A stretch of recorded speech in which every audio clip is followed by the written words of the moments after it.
Bismillahirrahmanirrahim. Assalamualaikum warahmatullahi wabarakatuh. Sahabat bahagia pemuda Indonesia yang luar biasa, hari ini kita akan sama-sama belajar tentang Undang-Undang Dasar 1945 terkait dengan amandemennya. Mudah-mudahan materi hari ini hanya sharing saja, berbagi informasi, berbagi pengetahuan agar kita semakin memahami kondisi peraturan perundang-undangan yang ada, terutama UUD 1945.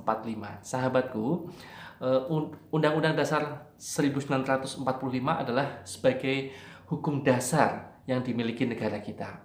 Ini merupakan hukum dasar yang tertulis dan tertinggi, serta merupakan puncak dari seluruh peraturan perundang-undangan yang ada. Jadi semua peraturan perundang-undangan itu harus mengacu pada UUD 1945.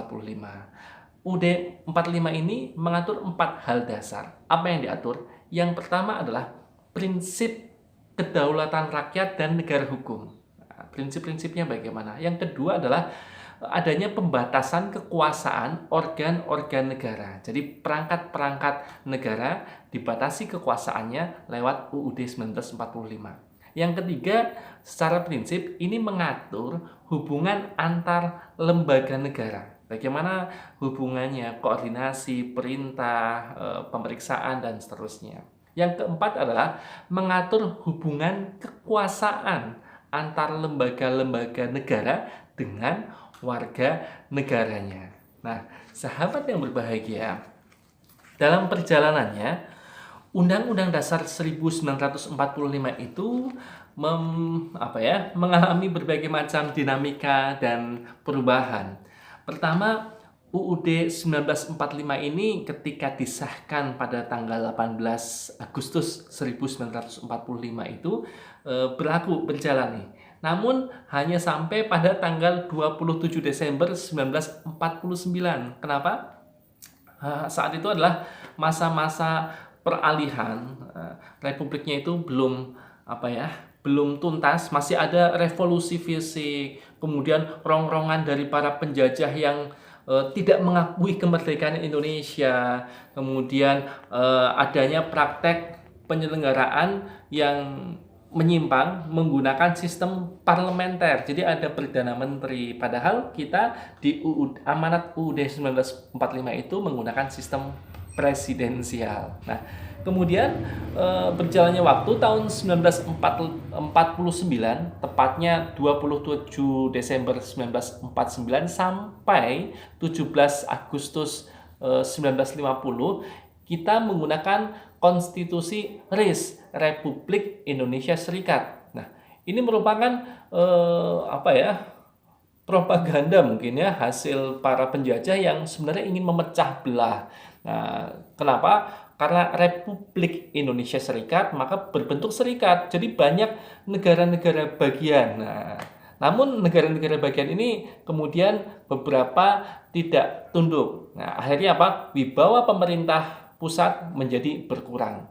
Bayangkan dari 16 negara hanya 3 yang tunduk, yaitu wilayah negara Republik Indonesia, Indonesia Timur, dan Indonesia negara Sumatera Timur. Nah, ini memang rekayasa para penjajah yang kemudian memecah belah kita menjadi banyak negara bagian. Akhirnya pada 17 Agustus 1950 sampai dengan 5 Juli 1959 itu lembaga ini ada UUDS, Undang-Undang Dasar Sementara 1950. Nah, ini untuk mengatasi situasi tanah air yang semakin genting. Kemudian lembaga-lembaga ini rapat sampai akhirnya tahun 1959, 5 Juli. Nah, 5 Juli 1959 itu Presiden Soekarno, Presiden Republik Indonesia, akhirnya mengeluarkan dekret presiden, yaitu untuk kembali ke Undang-Undang Dasar 1945. Akhirnya sejak saat itu 1959 sampai dengan tahun 1999. Jadi masa reformasi itu kita kembali pada UUD 1945. Nah, pada perkembangannya tahun 99 itu banyak perubahan, banyak amandemen, yaitu Undang-Undang Dasar 1945 hasil perubahan. Nah, ada beberapa amandemen perubahan isinya. Namun karena kesepakatan perubahannya itu berupa adendum, jadi ada perubahan secara isi, namun secara judul undang-undang tidak akan berubah. Nah, jadi kontennya ada mengalami perubahan, namun secara nama tetap Undang-Undang Dasar 1945. Oke, ini bagian dari sejarah perjalanan Undang-Undang Dasar 1945. Jadi mengalami 5 kali masa ya. UUD 45, kemudian ada RIS, ada UUDS 1950, kemudian kembali lagi ke UUD 45, dan sekarang sejak 99 mengalami perubahan tetap dengan nama UUD 1945, namun dengan isi yang berubah. Sekarang kita belajar. Jadi bagaimana proses perubahan itu terjadi pada tahun 99 dan seterusnya. Nah, memang tidak dipungkiri ada tuntutan saat itu kan reformasi ya. Ada tuntutan reformasi yang kemudian antara lain tuntutan itu menginginkan perubahan atau amandemen UUD 1945 karena melihat situasi dan kondisi ada banyak atau beberapa pasal yang multitafsir, tidak sesuai lagi dengan kondisi dan seterusnya. Nah, yang kedua adalah menginginkan ini tuntutan reformasi ya. Tuntutan reformasi yang pertama tadi menginginkan amandemen Undang-Undang Dasar 1945. Yang kedua, penghapusan doktrin dui fungsi ABRI. Jadi saat itu ABRI itu selain menjaga ketahanan keamanan juga berpolitik. Nah, reformasi saat itu menyatakan ingin dihilangkan. ABRI tetaplah fokus pada menjaga pertahanan keamanan, tidak perlu berpolitik, masuk ke dalam ranah pengaturan pemerintah dalam hal politik. Nah, kemudian penegakan hukum, HAM, dan pemberantasan KKN. Semangat reformasi waktu itu seperti itu. Nah, maka kita mudah-mudahan ini mengingat kembali bahwa penegakan hukum, HAM, dan pemberantasan KKN harus ditegakkan. Ini amanat reformasi. Kalau kemudian sampai hari ini masih banyak penyimpangan-penyimpangan dan tidak sesuai, maka kita bangkit lagi. Para pemuda, benahi itu. Kepemimpinan Anda sangat dinantikan untuk membenahi itu. Otonomi daerah, nah alhamdulillah nih, jadi pengaturan-pengaturan kekuasaan daerah. Adanya kebebasan pers, mewujudkan kehidupan demokrasi. Nah, sahabat, mungkin teman-teman semuanya tahun 99 usia berapa ya? Nah, jadi saat draft UUD yang awal sebelum perubahan itu terdiri dari 3 hal. Satu adalah pembukaan. Nah, pembukaan. Yang kedua ada batang tubuh. Nah, isinya, pokoknya ada 16 bab, 37 pasal, 49 ayat, kemudian ada 4 pasal aturan peralihan dan 2 ayat aturan tambahan. Serta yang ketiga ada penjelasan. Nah, nanti ini bedanya dengan hasil perubahan. Nah, jadi ada 3, pembukaan, batang tubuh, dan penjelasan. Nah, hasil perubahan setelah mengalami proses, nanti kita ceritakan sekilas prosesnya. Maka terdiri hanya 2 hal, yaitu pembukaan dan pasal-pasal. Nah, kenapa hanya terdiri pembukaan dan pasal-pasal saja? Karena penjelasan-penjelasan yang ada dimasukkan ke dalam pasal-pasal. Nah, jadi kita lihat hasilnya. Pasalnya ada 21 bab. Ada 21 bab yang awalnya 16 bab menjadi 21 bab. Ada 73 pasal, ada 170 ayat, ada 3 pasal aturan peralihan, 2 pasal aturan tambahan. Itu hasilnya ya, dibandingkan sebelum perubahan dan setelah perubahan. Silakan dicermati. Nah, kemudian, apa sih latar belakang yang menginginkan adanya perubahan atau amandemen UUD 1945 itu? Yang pertama adalah saat itu kekuasaan tertinggi berada di tangan MPR. Nah, nanti mengalami mengalami perubahan-perubahan penyempurnaan. Nah, jadi nanti ada kekuasaan tertinggi itu, kedaulatan tertinggi berada di tangan rakyat. Nah, Berikutnya adalah kekuasaan yang sangat besar pada presiden. Jadi presiden itu memiliki kekuasaan yang sangat besar. Nah, ini kemudian dengan aturan tambahan diatur kembali sehingga bisa lebih rapi lagi. Dan yang ketiga, yang melatar belakangi perubahan itu adalah banyak pasal-pasal yang terlalu luwes. Nah, jadi di multitafsir sehingga tadi menimbulkan multitafsir, banyak penafsiran-penafsiran yang beragam. Akhirnya kemudian ditegaskan kembali. Yang keempat, kewenangan pada presiden untuk mengatur hal-hal penting dengan undang-undang. Yang kelima, rumusan UUD 1945 tentang semangat penyelenggaraan negara belum didukung oleh ketentuan konstitusi. Nah, tujuan perubahannya apa? Tadi latar belakang. Sekarang tujuannya apa? Tujuannya adalah menyempurnakan aturan-aturan dasar tentang apa? 7 hal. 7 hal yang disempurnakan. Pertama adalah tatanan negara. Jadi tatanan negara disempurnakan. Yang kedua, kedaulatan rakyat. Berikutnya adalah tentang HAM. Yang keempat, pembagian kekuasaan. Yang kelima, kesejahteraan sosial. Yang keenam, eksistensi sebagai negara demokrasi dan hukum. Dan yang ketujuh adalah hal-hal yang lain sesuai dengan perkembangan aspirasi dan kebutuhan bangsa. Nah, sahabat semuanya, ini tujuan perubahan. Kemudian ada kesepakatan-kesepakatan dasar tentang perubahan ini. Jadi ada ketentuan tegas, boleh merubah, tapi ada beberapa yang harus tetap dipertahankan semangatnya. Ada 5 hal kesepakatan dasar dalam melakukan amandemen. Yang pertama adalah tidak mengubah pembukaan atau preambul Undang-Undang Dasar 1945 yang terdiri dari 4 alinea tadi yang sebagian atau harusnya hafal nih. Atas berkat rahmat Allah yang Maha Kuasa, nah dan seterusnya.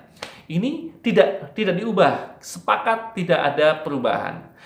Yang kedua, kesepakatannya adalah tetap mempertahankan Negara Kesatuan Republik Indonesia. Jadi bentuk negaranya adalah NKRI, harga mati, Negara Kesatuan Republik Indonesia.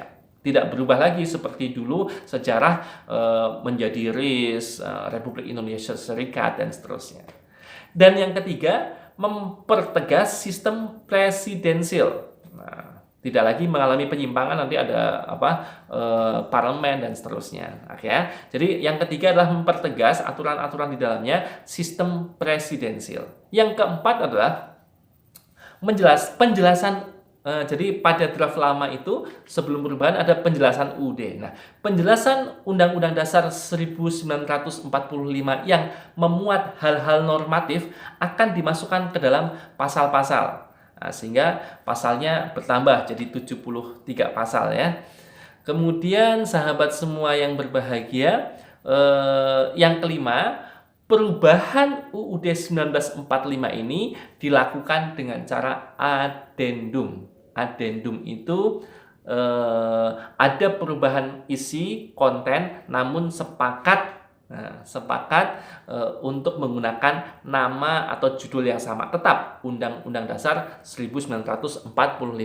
Nah, bagaimana prosesnya? Prosesnya mengalami 4 kali sidang. Yang pertama adalah sidang di Sidang Umum MPR tahun 99, tepatnya tanggal 14 sampai 21 Oktober 1999. Yang kedua, pada sidang tahunan MPR tahun 2000, tanggal 7 sampai 18 tahun 2000. Yang ketiga, sidang tahunan MPR 2001 pada tanggal 1 sampai 9 November 2001. Dan yang keempat, sidang tahunan MPR tahun 2002 pada tanggal 1 sampai 11 Agustus 2002. Nah, itu proses sidang MPR-nya teman-teman semuanya. Oke ya, mungkin ini bisa dipahami sahabat semua yang berbahagia, sekilas sejarah tentang Undang-Undang Dasar 1945 dan mudah-mudahan serta amandemennya ya, perubahan atau amandemen UUD 1945. Mudah-mudahan ini bisa menjadi sebuah gambaran pada kita. Isinya apa? Isinya silakan teman-teman semuanya buka, lihat draft yang lama dengan hasil yang baru. Jadi sebelum dan sesudah nanti ada banyak perubahan-perubahan di sana. Sekilas sudah Kak Dedi ceritakan, sahabat yang berbahagia, sebagai penghujung di video ini, Kak Dedi ingin teman-teman semuanya coba cermati apa yang ada di video Kak Dedi, simak baik-baik. Nah, bisa dong menyebutkan perubahan draft awal dan draft akhir. Nah, ini tugas nih. Tugas, simak kembali videonya dan kemudian sebutkan, sahabat semua yang berbahagia, sebutkan perbedaan atau bandingkan, sandingkan ini draft yang sebelumnya, sebelum perubahan, naskah UUD 1945 yang sebelum perubahan, dan ini naskah setelah terjadi perubahan. Nah, silakan kerjakan itu, kemudian boleh disampaikan ke Kak Dedi. Baik, sahabat semuanya, itu saja materi tentang amandemen. Sebagai nasihat terakhir, pesan terakhir ya, sahabat, semua sudah dipikirkan oleh orang-orang hebat yang berada di pusat sana. Hasil karya, hasil produk Undang-Undang Dasar 1945 baik sebelum perubahan ataupun setelah perubahan, tentu ini sesuatu yang sangat baik, draft yang sangat oke, yang sangat keren, dan kita akui bersama bahwa ini adalah dasar negara kita, bahwa ini adalah acuan kita dalam menjalani kehidupan bernegara, berbangsa. Nah, tugas kita hari ini adalah bagaimana kemudian ini kita laksanakan dengan betul-betul amanat ini. Jangan sampai kemudian ketika sahabat menjadi pemimpin, menjadi bagian dari masyarakat, kemudian mengabaikan ini. Nah, kita berharap negara Indonesia semakin baik dengan kehadiran teman-teman para pemuda yang luar biasa. Kehadiran teman-teman semua sangat dinantikan. Terus jaga komitmen kita, terus jaga kebersihan dan kejernihan hati kita. Prioritas kita adalah bagaimana kemudian kita bangga, kita mengisi kemerdekaan Republik Indonesia. Jangan sampai kemudian terpengaruh oleh hal-hal yang tidak sesuai dengan nilai-nilai kebangsaan yang kita miliki. Oke, sahabat semua yang berbahagia, mudah-mudahan materi hari ini kembali mengiang-iang kepada diri kita bahwa we love Indonesia. Pakai bahasa Inggris. Aku cinta Indonesia. Aku selamatkan Indonesia. Sahabat, para pemuda, jadilah pemuda-pemuda yang mampu mengguncang dunia, yang mampu menyelamatkan Indonesia. Sahabat, terima kasih sudah menyimak video dari Kak Dedi. Wassalamualaikum warahmatullahi wabarakatuh. Salam Pancasila.